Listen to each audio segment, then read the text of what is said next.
ஸ்தோத்திரம் ஆண்டவரே. இந்த நல்ல மனமகிழ்ச்சி நாளுக்காக ஆண்டவர் இயேசு நாமத்தினாலே வந்திருக்கிற ஒவ்வொருவரையும் ஆசீர்வதிக்கிறேன். கர்த்தர் நாட்களிலே இந்த ஸ்தலத்தை ஆசீர்வதித்திருக்கிறார். தேவன் தாமே நம்ம ஒவ்வொருவரும் ஆசீர்வதிப்பாராக. இந்த வார்த்தையை கர்த்தர் ஆசீர்வதித்து இப்பொழுது ஒரு பாடலை ஒரு சில சரணங்களை பாடி கர்த்தர் நாமத்தை மகிமைப்படுத்துவோமாக. கர்த்தாவே தேவரில் ஒப்பானவர் யார் என்ற பாடலை பாடுவோம். கர்த்தாவே தேவர்களில் உமக்கொப்பானவர் யார்? வானத்திலும் பூமியிலும் உமக்கொப்பானவர் யார்? கர்த்தாவே தேவர்களில் உமக்கொப்பானவர் யார்? வானத்திலும் பூமியிலும் உமக்கொப்பானவர் யார்? உமக்கொப்பானவர் யார்?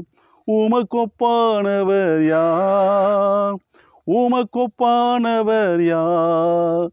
உமக்கொப்பானவர் யார்? வானத்திலும் பூமியிலும் உமக்கொப்பானவர் யார்? வானத்திலும் பூமியிலும் உமக்கொப்பானவர் யார்? கர்த்தாவே தேவர்களில் உமக்கொப்பானவர் யார்? வானத்திலும் பூமியிலும் உமக்கொப்பானவர் யார்? செங்கடலை நீர் பிளந்து உந்தன் ஜனங்களை நடத்தி சென்றே. செங்கடலை நீர் பிளந்து உந்தன் ஜனங்களை நடத்தி சென்றி. நீர் நல்லவர் சர்வ வல்லவர் என்றும் வாக்கு மாறாதவர். நீர் நல்லவர் சர்வ வல்லவர் என்றும் வாக்கு மாறாதவர். உமக்கொப்பானவர் யார்?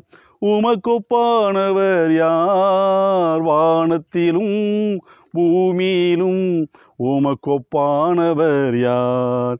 இந்த வானத்திலும் பூமியிலும் உமக்கொப்பானவர் யார்? கர்த்தாவே தேவர்களில் உமக்கொப்பானவர் யார்? வானத்திலும் பூமியிலும் உமக்கொப்பானவர் யார்? தூதர்கள் உண்ணும் உணவால் உந்தன் ஜனங்களை போஷித்தீரே. தூதர்கள் உண்ணும் உணவால் உந்தன் ஜனங்களை போஷித்தீரே. உம்மை போல யாருண்டு இந்த ஜனங்களை நேசித்திட? உம்மை போல யாருண்டு இந்த ஜனங்களை நேசித்திட? உமக்கொப்பானவர் யார்? உமக்கொப்பானவர் யார்? உமக்கொப்பானவர் யார்? உமக்கொப்பானவர் யார்? வானத்திலும் பூமியிலும் உமக்கொப்பானவர் யார்? இந்த வானத்திலும் பூமியிலும் உமக்கொப்பானவர் யார்? கர்த்தாவே தேவர்களில் உமக்கொப்பானவர் யார்? வானத்திலும் பூமியிலும் உமக்கொப்பானவர் யார்? உமக்கு ஒப்பானவர் யார் என்ற வார்த்தைப்படி இந்த பூமியும் அது நிறைவு கர்த்தருடையது. நீதிமானாக நீங்கள் ஓடி சுகமாக இருக்கும்படிக்கு சகலத்தையும் நாம் பார்த்து கீழ்ப்படுத்துகிற என்ற வசனம் சொல்வது. கர்த்தர் தாமே ஆஸ்வதிப்பாராக. இன்று ஒரு சில வார்த்தைகளை நாம் தியானிப்போம். நீதிமொழிகள் 22வது அதிகாரம் வசனம் 29 வாசிப்போம். தன் வேலையிலே ஜாக்கிரதையாக இருக்கிறவனை நீ கண்டாயானால், தன் வேலையிலே நீ ஜாக்கிரதையாக இருக்கிறவனை கண்டாயானால் அவன் நீசருக்கு முன்பாக நில்லாமல் ராஜாக்களுக்கு முன்பாக நிற்பான் என்று வசனம் சொல்லுது. அல்லேலூயா. கர்த்தர் தாமே ஆஸ்வதிப்பாராக. தன் வேலையிலே, இன்னைக்கு தன் வேலையினால் அவருடைய வேலை செய்யும்படியாக ஊழியக்காரர்களை கர்த்தர் தெரிந்து கொண்டிருக்கிறார். இந்த ஊழியர் இன்றைக்கி அநேக ஊழியர்கள் என்னை ஆசீர்வாதம் இல்லை, நான் இத்தனை வருஷம் ஊழியர் செய்கிறேன், எனக்கு சபையில் ஒரு வளர்ச்சி அடையலை, இல்லை எனக்கு ஒரு நல்ல ஒரு சபையை கட்ட முடியல, இல்லை எனக்கு ஆத்துமாக்கள் வரலைன்னு சொல்லி ஏன் இருக்குன்னா, அவர் கொடுத்த வேலையை கரெக்டாக செய்யணும். இதான் ராஜா சொன்ன வேலையை கரெக்டாக செஞ்சாலே அவருக்கு முன்பாக நின்று தைரியமாக பேச முடியும், கேட்க முடியும். அவருக்கு சொன்னதை நம்மளுக்கு கொடுக்க வல்லவராக இருக்கிறார். ஹல்லேலூயா. அப்போ ஒரு இடத்துல ஒரு எஜமான் போய் திராட்சை தோட்டத்துக்கு ஆள் போன வாரம் பேசியிருந்து கேட்டிருப்பீங்கன்னு நினைக்கிறேன். ஒரு எஜமான் போய் தன் திராட்சை தோட்டத்துக்கு ஆள் அனுப்புகிறாரு. அதிகாலை வேளையில் ஒரு மனுஷன் கூப்பிட்றாரு. அவன்கிட்ட போய் ஒரு பணத்துக்கு பேசுகிறாரு. கூலி ஒரு நாளைக்கு ஒரு பணம் சொல்லி பேசுகிறாரு. 11ஆவது மணி வேலையிலையும் 9ஆம் மணி வேலையிலையும் 11ஆம் மணி வேலையிலையும் போய் பேசுகிறாரு. அப்போ அந்த 11ஆம் மணி வேலைக்கு போனால் 12 மணிக்கு வேலை முடிஞ்சிருது. அவனுக்கு ₹1 பணம் கொடுக்குறாரு. அதிகாலையில் வேலைக்கு போனவனுக்கும் ₹1 அந்த எஜமான் பணம் கொடுக்குறாரு. அப்போ அந்த அதிகாலையில் வேலைக்கு போன என்ன சொல்கிறான் எஜமான்ட்ட வந்து, நாங்கள் வெயிலையும் உஷ்ணத்தையும் சகித்தோம், எங்களுக்கு ₹1 பணம் கொடுக்குறீங்க. அவன் இப்பொழுது வந்து வேலை பார்த்தான், அவனுக்கு நீ ஒரு பணம் கொடுத்துரு, அவனுக்கு எங்கள் சமமாக்கினு சொல்லி அவன் வாக்குவாதம் பண்ணுறான் அந்த எஜமான்ட்ட வந்து. அப்போ என்ன சொல்கிறாரு, உனக்கு நான் ஒரு பணம் பேசுகிறது உண்மை தானே, நீ ஒத்துக்கிட்டு தானே வந்தேன்னு சொல்லி கேட்குறாரு. எனக்கு அருமையானவர்களே, இது என்ன இருக்குன்னா, தன் வேலையிலே ஜாக்கிரதையாக இருக்கிறான். எவனோ ஒருவேளை ஒரு 60 வருஷத்துக்கு முன்னால் ஊழியத்துக்கு அழைச்சிருக்கலாம், இல்லை ஒரு 6 வருஷத்துக்கு முன்னால் அழைச்சிருக்கலாம், இல்லை இந்த 2023 24 கூட அழைச்சிருக்கலாம். உங்களுக்கு அழைத்த தேவன் உங்களுக்கு என்ன வச்சுருக்கா கண்டிப்பாக கொடுப்பார். உங்களுக்கு எத்தனை ஆத்மா வரணும், உங்கள் சபை எப்படி வளர்ச்சி அடையணும், நீங்கள் அமர்ந்திருந்து அவரே தேவன் பாருங்கள். அவர் கொடுத்த வேலையை நீங்கள் சரியாக வசனம் வாசித்து ஜெபம் பண்ணி ஆராதனை செஞ்சு நீங்கள் கரெக்டாக இருப்பீங்களானால் கர்த்தர் உங்களுக்கு நிறைவான பலனை கொடுக்க அவர் அளவராக இருக்கிறார். அதான் எஜமான்னு சொல்கிறோம். அப்போ தன் வேலையிலே ஜாக்கிரதையாக இருக்கிறவனை நீ கண்டாயானால் அவன் நீசருக்கு முன்பான் இல்லாமல் ராஜாக்களுக்கு முன்பாக நிற்பான்னு வசனம் சொல்லுவது. எனக்கு அருமையானவர்களே, சவுலை வந்து இஸ்ரவேல் ஜனங்க என்ன சொல்கிறாங்க, எங்களுக்கு ஒரு ராஜா வேணும்னு சொல்லி அடிக்கடி சாமுவேல்கிட்ட போய் என்ன சொல்கிறாங்க, பிரச்சனை பண்ணுறாங்க, கேட்குறாங்க. அப்போ சாமுவேல் வந்து ஆண்டவர்கிட்ட கேட்கும்போது சரி ஒரு ராஜாவா ஏற்படுத்த சொல்லணுன்னு பென்னியமின் கோத்திரத்தில் நினைஞ்சிறாரு. சவுலை தெரிந்து கொண்டு அவங்க ராஜாவாக்குன்னு சொல்லி குப்பி தைலத்தை எடுத்து என்ன அபிஷேகம் பண்ணி சொல்கிறார். அவர் குப்பி தைலம் எடுத்தது சவுலை அபிஷேகம் பண்ணி ஜனங்கையில் கொடுக்குறாரு.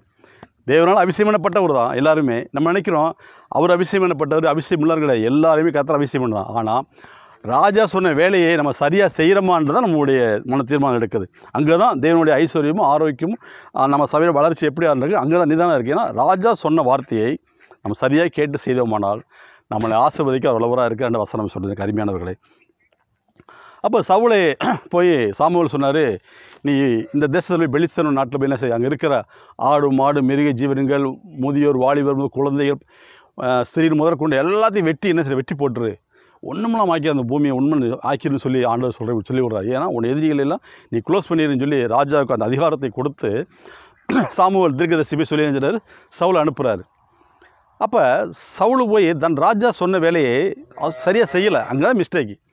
ஏன் புறக்கணிக்கப்படுறார் சவுல் அப்படின்னு கேட்டிங்கன்னா, ராஜா சொன்ன சரியான. இப்போ இங்கே வசனம் என்ன வாசித்தோம்னா, தன் வேலையில் ஜாக்கிரதையாக இருக்கிறவன். அப்போ நம்மளுக்கு கொடுத்த வேலையத்தில், நம்மளுக்கு கொடுத்த ஊழியத்தில், நம்ம கொடுத்த சரியாக செஞ்சோம்னா நம்ம போய் யார்கிட்டையும் எதிர்பார்ப்பு தேவைகள்னு சொல்லி கை நீட்டி அவசியமே கிடையாது. அழைத்தர் உண்மை இல்லவர், அழைத்தர் உண்மை இல்லவர், அவர் உங்களை ஆசிர்வதிக்க வல்லவராக இருக்கிறார். ஏன்னா அவர் தானே உங்களை அழைச்சார், அவர் தானே மொழித்து கூப்பிட்டாரு. பெரிய போய் மனசில் போய் நம்ம கையேந்தணும், ஏன் கேட்கணும், எனக்கு இல்லை கஷ்டமாக இருக்குன்னு சொல்லி எதிர்பார்ப்பு விட்டுருவோம். அப்படி போய் நிற்கும்போது நீசருக்கு முன்பாக நிற்கிறோமா, அல்லையா, நீசருக்கு முன்பா. அப்போ தேவைகள்னு தெரியும், உங்களுக்கு எதை கொடுக்கணும், யாரை கொண்டு கொடுக்கணும்னு அவருக்கு தெரியும், சரிங்களா. அப்போ உன்னை அழைத்தர் உண்மையுள்ளவர். ஏன்னா நீ மனுஷன் போய் கேள வேணும்னு சொல்லலை. எளிய தீர்க்கதரிசியை கர்த்தர் அழைச்சு இந்த தேசத்துக்கு நீ போகணும், நான் சொல்லும் வரை போய் என்ன செய், இந்த ஹேரித் ஆற்றங்களை உட்காருன்னு சொன்னார். அங்கே காகத்துக்கு ஆண்டவர் கட்டளையிட்டார். இறைச்சிகளையும் அப்பத்தையும் தண்ணீரையும் கொண்டு கொடுக்க முடியாது, காகத்துக்கோ தூதருக்கு கட்டளையிட்டார், கொண்டு கொடுத்தது. உங்களை என்னை அழைச்சவர், ஊழியத்துக்கு அழைச்சவர் சும்மா விடுவாரா? விடையே மாட்டார்.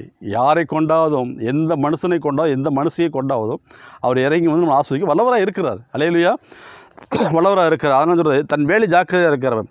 இப்போ சவுல் போய் என்ன செய்யலை, கடவுள் சொன்ன வேலை செய்யவே இல்லை. அங்கே போய் இவருக்கு யாரெல்லாம் நல்லா கண்களுக்கு பார்வையான நல்லா ஹைட் வெயிட்டான ஆளுகளையும் கொளுத்த கன்றுகளையும் இணைஞ்சார், சேர்த்து வச்சுக்கிட்டார். அப்போ சாமுவேல் போகிறாரு, என்ன சவுல் இன்னும் ஆடு மிருக சத்தம்லாம் கேட்குது, நீ என்ன செஞ்சேன்னு கேட்குறாரு. அப்போ சாமுவேலை கூப்பிட்டு இறைப்பணியாளர் கூப்பிட்டு இது தேவனுக்கு பலியிடுவதற்கான இந்த காலையில் வச்சுருக்கேன்னு சொல்கிறார். இன்ஜின ஜனங்கள்லாம் தன் போர்ச்சவரை மாற்றிக்கிறேன்றாரு. இதுக்கு ஆண்டவர் உன்னை அழைக்கலை. அவர் என்ன சொன்னாரோ அதை செஞ்சு முடிக்கணும். அப்போ தான் அவருக்கு முன்னால் போய் நின்று உன்னுடைய விண்ணப்பத்தை அவர் கேட்க முடியும். இப்போ விண்ணப்பம் கேட்கப்படாத அளவுக்கு நடந்துக்கல சொல்லி சவுல் அவனுக்குள்ள தள்ளப்பட்டவனாக காணப்படுகிறோம். அல்லேலூயா. அப்போ சொல்கிறாரு, நான் உனக்கு சொன்னதை, கடவுள் சொன்னதை நீ செய்யலை, சவுலை ஆகையில் உன்னை கைவிட்டான்னு சொல்கிறாரு. அப்போ ஏன் கைவிடுறாரு அப்படின்னா, அழைக்கப்பட்ட அநேகர், தெரிந்து கொள்ளப்பட்ட சிலர் தான். உனக்கு கொடுத்த ஊழியத்தை நீ சரியாக செய்வனால், அது எந்த இடமானாலும் சரி, டவுனாக இருக்கலாம், கிராமமாக இருக்கலாம், மலை தேசமாக இருக்கலாம், மலை அடிவாரமாக கூட இருக்கலாங்க. அங்கே போய் நின்று என் நாமத்தை மேம்படுத்த சொல்லித்தான் ஆகணும். ஒரு ஆத்மாவுக்குன்னு சொல்லலாம், சொல்லித்தான் ஆகணும். அதுதான் அழைக்கப்பட்டிருக்கோம். உன்னை அழைத்து ஒரு ஆத்மா தரேன்னு போய் சொல்லுவார், நம்மளுக்கு ஆத்மா கொடுக்க மாட்டாரா? உன்னை சாப்பாடு பட்டினியாக போட்டுருவாரா? போடவே மாட்டார். உலகத்து முடிந்து வரியாக உன் நடத்துவேன்னு சொல்லி நம்ம அழைத்திருக்கிறாரு. எனக்கு அருமையான ஊழியர்களே, சபை மூப்பவர்களே, கேளுங்க. அப்போ ஒரு தன் வேலையில் ஜாக்கிரதையாக இருக்கிறோன்னா, இன்றைக்கி விசுவாச குடும்பம் யாராக இருக்கட்டும், நம்மளுக்கு கொடுத்த வாக்கு தத்தங்கள் பைபிளில் இருக்குது. இதை படித்து நம்ம அவரோடு பேசி அவர் சொன்னது சரியாக செய்யும்போது நம்ம போய் என்ன செய்யல, ஒரு நாளும் அப்பத்துக்கும் தண்ணீருக்கும் அலைந்து தெரிவதில்லை. அவர் பரிபூர்ணமாக ஆசீர்வதிக்கிற தேவனாக இருக்கிறார். அப்போ தன் வேலையிலே ஜாக்கிரதையாக இருக்கவன் நீ கண்டாயானால், அல்லேலூயா, அவன் தன் நீசனுக்கு முன்பாக ராஜாவுன்னு நிற்பான். இதை தான் சொல்லப்பட்டிருக்கு. அந்த 11 மணி வேலைக்கு போனால் என்னன்னா, அதுக்கு முந்தின சொல்கிறாங்க, காலையில் வேலைக்கு போய் என்ன சொல்கிறாங்கன்னா, அவர்களே சாட்சி கொடுக்குறாங்க, அவர்கள் இப்பொழுதுதான் வந்து வேலை பார்த்தார்கள், 1 மணி நேரம் வேலை பார்த்தான்னு சொல்கிறாங்க, வேலை பார்த்தான்னு சொல்கிறாங்க. ஆனால் இவர்கள் வேலை பார்க்கல, வெயிலையும் உஷ்ணத்தையும் சகித்து எங்களால் இவ்வளோ இதற்கு எப்படி செய்கிறேன்னு சொல்லி அந்த டயங்களை எடுத்தாங்கன்னு வசனம் சொல்லுது. அப்போ யாருக்கு மேலே நிற்க முடியும்? இவன் தைரியமாக வேலை பார்த்தனால ராஜா மேலே நிற்கிறான். 1 மணி நேரம்னாலும் அவனுக்கு கொடுத்த வேலையை உண்மையாக செஞ்சான், சரியாக செஞ்சான். அவங்க காலம் செஞ்சதை பாட்டில் அதிகமாக விஷயம் செஞ்சான். ராஜாவுக்கு முன்பாக நிற்கும்போது அவன் சரியாக அந்த கூலி வாங்கப்படுறன்னு வசனம் சொல்லுது. எனக்கு அருமையானவர்களே, நீ யாராக இருக்கலாம், இப்படியாக இருக்கலாம், உங்களை அழைத்து உங்களுக்கு ஒரு ஊழியத்தையோ உங்களுக்கு ஒரு அபிஷேகத்தையும் கொடுத்து உங்களை அழைத்து வச்ச தேவன் உங்களை சும்மா விடைய மாட்டார். 1000 தலைமுறை விசாரிக்கிறவர். உங்களையும் உங்கள் சபையும் நீங்கள் இருக்கிற பகுதியை ஆசீர்வதிக்க வல்லவராக இருக்கையோ, உங்களை கொண்டு தேவன் இந்த பகுதியை ஆசீர்வதிக்க சித்த வச்சுட்டான்னா வேறு யாராலும் செய்ய முடியாதுங்க. பெரிய வெளிநாட்டில் இருந்து எவ்வளோ பெரிய தீர்க்கதரிசி இருந்தால் கூட செய்ய முடியாது. ஏன்னா அந்த இடத்துக்கு நீங்கள் தான் ராஜா. ஹல்லேலூயா, நீங்கள் தான் தீர்க்கதரிசி, நீங்கள் தான் ஊழியக்காரர். நீங்கள் உங்களை கொண்டு தேவன் பெரிய காரியம் செய்வார். ஆகையால் தன் வேலையிலே ஜாக்கிரதையாக இருங்க. தொடர்ந்து வேதத்தினுடைய சத்தியத்தின்படி நீங்கள் செய்யுங்க. சத்தியங்களுடைய அதான் வசனம் சொல்லுது. அதுக்கு என்ன சொல்கிறாங்க? நல்ல வசனம், உன் நம்பிக்கை கர்த்தர் மேல் இருக்கும்படி இன்றைய தினம் அவைகளை உனக்கு தெரியப்படுத்து. நம்பிக்கை யார் மேலே இருக்கணுமா? கர்த்தர் மேலே. உன் வேலை யாருக்கு உண்மையாக இருக்கணும்? கர்த்தருக்கு உண்மையாக இருக்கணும். மனுஷர் பார்க்கலான்னு சொல்லி நம்ம அப்படி இப்படிலாம் வேலை செய்ய கிடையாது. நான் என்ன செஞ்சாலும் கர்த்தர் பார்த்துக்கிட்டு இருக்கிறார் அப்படின்றத நானுமா செய்யணும். அவருக்கு மறைவானது பூமியில் எதுவுமே கிடையாது. சரிங்களா? மனுஷனை கூட மறைச்சிடலாம், ஆனால் கர்த்தரை மறைக்கவே முடியாது. அவர் கரெக்டாக பார்த்துருவார். நம்ம என்ன செய்கிறோம், ஏது செய்கிறோம், எப்படி பேசுகிறோன்ற கரெக்டாக அவர் கணிக்கிற தேவன். மனுஷனுடைய இருதயங்களை நிறுத்து பார்க்குறவர். ஹல்லேலூயா, நிறுத்து பார்ப்பாராம். உன் நிறுத்தில் எவ்வளவோ நன்மையான காரியங்கள் இருக்குது, தீமையான காரியங்கள் இருக்குதுன்னு சொல்லி. அப்போ உன் நம்பிக்கை என்ன சொல்கிறேன்? உன் நம்பிக்கை கர்த்தர் மேல் இருக்கும்படிக்கு இன்றைய தினம் அவையில் உனக்கு நான் தெரியப்படுத்துகிறேன். என்ன தெரியப்படுத்துகிறாரு? அதான் வசனம் சொல்லுது, உன் வேலையில் ஜாக்கிரதையாய். நம்மளுக்கு கொடுத்த வேலையில் ஊழியத்தில் ரொம்ப ஜாக்கிரதையாக, ரொம்ப ஸ்பீடாக போன அவசியமே கிடையாது. உள்ளதை உள்ளதென்றும் இல்லை என்று சொல்லும்போது மிகுந்த சமாதானம் உண்டாயிருக்கும். எனக்கு அருமையானவர்களே, எதை குறித்து பயப்படாதீர்கள். இந்த உலகத்தில் 1000 நெகட்டிவான வார்த்தை வரலாம். உங்களை அழைத்தவர் உங்களை கொண்டு செய்கிறக்காக அவர் செய்து முடிச்சிருவார் என்ற வசனம் சொல்லுவார். தேவன் பெரிய காரியங்கள் செய்வார். உன் பிதாக்கள் நாட்டின பூர்வ எல்லைக்குறியை நீ மாற்றாதே. உன் பிதாக்கள் நாட்டின பூர்வ எல்லைக்குறியை நீ மாற்றாதே. ஆபிரகாம் எடுத்துக்க, கர்த்தருக்கு விசுவாசமாக இருந்தார். யாக்கோப்பு எடுத்துக்கங்க, கர்த்தருக்கு விசுவாசமாக இருந்தார். அப்படியே வருஷத்தை தொடங்கி வரும். ஈசாக்கு, யாக்கோப்பு இப்படி வரும்போது அவங்க வேலையிலே சரியாக செஞ்சாங்க. ஆபிரகாமும் அழைத்தது, உன் தகப்பன் தாய் விட்டுவான்னு சொன்னார், வந்தார். இந்த வானத்து நட்சத்திரங்கள் ஒன்று தருவின்னு சொன்னார், கொடுத்தாரு. இன்றைக்கி அது ஒரு சந்ததியை நம்ம இருக்கிறோம். கடல் மணத்தலான மணலி போல் நம்ம என்ன செய்கிறோம், நம்ம இருக்கிறோன்னு வசனம் சொல்லுது. ஈசாக்கை தெரிந்து கொண்டார். எல்லாரும் ஈசாக்கு தோணத்துறவில் மண்ணை போட்டு மூடி போனாங்க. அவன் வளர்ச்சி அடைய விடக்கூடாதுன்னு நினச்சாங்க. இன்றைக்கி ஒரு ஊழியம் வளர்ச்சி அடையாமல் இருக்க காரணம் என்னென்னா, எதிர்க்க இருக்கிறவங்க, அவருக்கு விரோதமாக எழும்புறவங்க என்ன, இவனை போய் வாழையை விடக்கூடாதுன்னு சொல்லி தரமட்டமாக மண்ணை போட்டு மூடினாங்க. எல்லாமே மூடிட்டாங்க. ஆனால் கர்த்தர் சொன்னார், மூடினாரா? மூடவே கிடையாது. அவர் எத்தனை முறை மூடினாலும் அவர் ஆசீர்வதிச்சதான். ஆபிரகாம் ஆசீர்வதிப்பே சொன்னார். இதோ நான் ஆபிரகாம் தேவன் சொல்லி ஈசாக்கிட்ட பேசினார். நான் உன்னை ஐஸ்வர்யனை மாற்றுவேன்னு சொன்னார். ஈசாக்கை பரிபூர்ணம் ஆசீர்வதித்தார். யாக்கோப்பை ஆசீர்வதித்தார். ஹல்லேலூயா. ஏசாவையும் கர்த்தர் நினைஞ்சார். ஏசா யாக்கோப்பை பெற்றார். நல்வினை தீவனை அறியறதுக்கு முன்னவே யார் அழைத்தார்? யாக்கோப்பு அழைத்தார். அழைத்து விட்டாரா? அவன் 14 வருஷம் ஆடு மேய்ச்சான் தன் மனைவிகளுக்காக. 107 வருஷம் ஆடு மேய்ச்சார். ஆனாலும் கர்த்தர் சொன்ன வார்த்தை என்ன?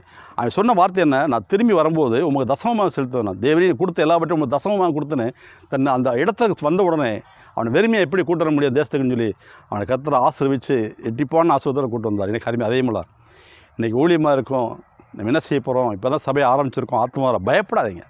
இல்லை நிறைய ஆத்மாக்கள் வராங்களா, பயப்படாது. உங்கள் ஆத்மாவை யாரும் கொண்டு போக மாட்டாங்க. இல்லை கொஞ்சம் வராங்களா, நிறையா கொடுக்க கர்த்தர் உள்ளவராக இருக்கார். உங்களுக்கு என்ன வேணுமோ அதை கர்த்தர் கொடுத்துருவார். அமர்ந்திருந்து அவரே நீங்கள் தன் வேலையிலே ஜாக்கிரதையாக இருக்கிறவன் நீசருக்கு உண்பான் இல்லாமல் ராஜாவுக்கு உண்பான் நிற்பான் வாசல் சொல்லுது. நீங்கள் கரெக்டாக துதித்து ஆராய்ச்சி கர்த்தர் நாமத்தை மகிமைப்படுத்தும் போது அவர் முன்னால் நிற்பார். அவரோடய பேசுவீங்க. ஆபிரகாம் பேசினார், உண்மைதான். அதே போல் உங்களால் பேச முடியும். ஏன்னா உங்களை அழைத்தவர் உண்மையில் அவர். உங்களை அழைத்தவர் தானே, அவர்கிட்ட பேசுகிறதுக்கு உரிமை இருக்குது.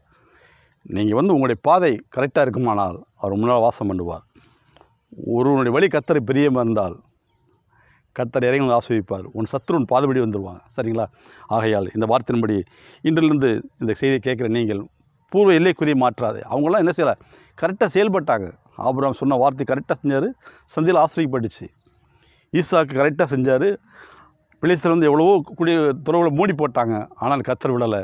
மறுபடியும் ஈசாக்கு அந்த பஞ்சதேசத்தில் ஆசீர்வதித்து ஆகினார். யாக்கோப்பை ஆசீர்வதி தேவன் சவுலை தன் தகப்பனுடைய ஊழியத்தில் கொடுத்த வேலையை சரியாக செய்யாதனால அவர் புறக்கணிக்கப்பட்டார் என்று வசனம் சொல்லுது. ஆனால் தாவீது கொடுத்த வேலையை கரெக்டாக செஞ்சார். சவுலை கொல்லக்கூடிய இடம் கூட வந்துச்சு, ஆனாலும் அதுக்கு அழைக்கப்படலைன்னு சொல்லி ராஜாவுக்கு அந்த வார்த்தையை கீழ்ப்படிஞ்சு பயந்து ராஜாவை கணம் பண்ணி என்ன செஞ்சார், சவுலை காப்பாற்றினார். அப்போ தான் சொன்ன ஆண்டவர், இவன் என் இதயத்துக்கு ஏற்றவன்னு சொன்னார். ஏன்னா மற்றவங்க நேசிக்கிறதுக்கோ மற்றவங்க அன்பு செலுத்துறதுக்கோ தன் ராஜாவுக்கு முன்பாக நிற்கிறவனுக்கு தான் அந்த அபிஷேகம் இருக்கும்.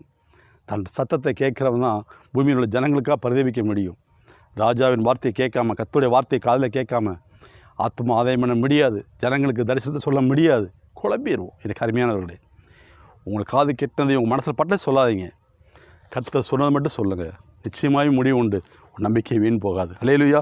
தன் வேலையில் ஜாக்கிரதையாக இருங்க. உண்மையை ஒளி செய்வோம். கர்த்தர் ஆசீர்வதிப்பார். உங்களுடைய வாளாக்காமல் தலையாக்குவார். உங்களை கீழாக்காமல் மேலாக்குவார். பூமியின் நிறைவு கர்த்தருடையது. நீதிமானாக நீங்களும் ஓடி சுகமாக இருக்கும்படி கர்த்தர் கொடுத்துருக்கிறார். பலம் கொண்டு திடமானதாக இருங்கள். கண்களை மூடி ஜெபிப்போமா? ஸ்தோத்திரம். ஸ்தோத்திரம் ஆண்டவரை துதிக்கிறோம். இந்த வார்த்தைக்காக நன்றி செலுத்துகிறோம். ஆண்டவரை தன் வேலையிலே ஜாக்கிரதையாக இருக்கிறவன் நீசலுக்கு உண்பான் இல்லாமல் ராஜாவுக்கு உண்பான் நிற்பான் வசனம் சொல்லுது. சவுல் கொடுத்த வேலையை செய்யலை. அவன் தலை குனிந்து அவன் ராஜ்யங்கள் புறக்கணிக்கப்பட்டது. ஆனால் தாவீதோ சரியாக செஞ்சார். அவர் சிங்காசனத்தை ஆசீர்வதித்தார். தன் சந்ததியை ஆசீர்வதித்தார். நீங்களும் இந்த வம்சத்தில் பிறந்திருக்கீங்க ஆண்டவரே. ஏன்னா ராஜாவுக்கு முன்பாக நிற்பதற்கு தாவீதுக்கு அவ்வளோ அதிகாரம் இருந்துச்சு. தைரியமாக பேசினார். எத்தனை முறை தாவீது விழுந்தார். ஆனால் உங்கள் சொன்ன வார்த்தை ஒரு நாள் கூட மீறினதே கிடையாது. என் முதிர் வயது நரமீதானாலும் ஆண்டவரே உம்முடைய நாமத்தை பின்புற சந்ததிக்கு சொல்ல வேண்டும் என்று அவன் ஆசைப்பட்டார், பிரியப்பட்டார். எத்தனையோ முறை தாவீதுக்கு விரோதமான காரியம் நடந்துச்சு. நீங்கள் எல்லா தீங்குக்கும் மிக்கட்டுக்கு விலைக்கு தாவீதை பாதுகாத்தீங்க. ஏன்னா மனுஷருக்கு எந்த சூழ்நிலையும் உங்களுடைய நாமத்துக்கும் உங்களுடைய அபிஷேகத்துக்கு விரோதமாக தாவீது எழும்பலை. பயத்தோடு நடுக்கத்தோடு காரியங்களை செய்தார் என்று வசனம் சொல்லுவது. ஆகையால் அழைத்தவர் உண்மையுள்ளவர். அவருக்கு உண்மையாக இருக்கும்போது சகலமும் நம்மளுக்கு கொடுக்கப்பட்டும், ஐஸ்வர்யம் அவருக்கு எல்லாம் கொடுக்கப்பட்டிருக்கு. அது பூமி நிறைவு கர்த்தருடையது. நீதிமானாகிய ஊழியக்காரர் நீங்கள் ஓடி சுகமாக இருக்கும்படிக்கு இதை கேட்குற அன்பு சகோதரி உங்கள் வாழ்க்கையில் பெரிய வெற்றியை கண்டடையுமா? வேதத்தில் சத்தியத்தை மாறிங்கள். சத்தியம் உங்களுக்கு விடுதலையாக்கும். மிகுந்த சமாதானம் உண்டாயிருக்கும். வேதத்தை நேசிக்கிறவர்களுக்கு மிகுந்த சமாதானம் உண்டு. கர்த்தருடைய வார்த்தை புடமிடப்பட்டது என்று வசனம் சொல்வதாகையா இதை கேட்டுக்கொண்டிருக்கிற எங்கேருந்து கேட்டால் சரி, கர்த்தர் ஆஸ்வதிப்பார். அவருடைய ஆவியான சத்தத்துக்கு செவி கொடுங்கள். வார்த்தையை கீழ்ப்படிங்கள். அவர் உங்களை அழைத்தவர் உண்மையுள்ளவர். உங்களை ஒருபோதும் வெறுமையாக்க விட மாட்டார். கர்த்தர் ஆஸ்வதிப்பார். இயேசு நாமத்தை ஜெபித்து உங்களை ஒவ்வொருவரையும் ஆஸ்வதிக்கிறோம் அல்ல பிதாவே. ஆமென். தேங்க்யூ. God bless you. கர்த்தர் ஆஸ்வதிப்பார்.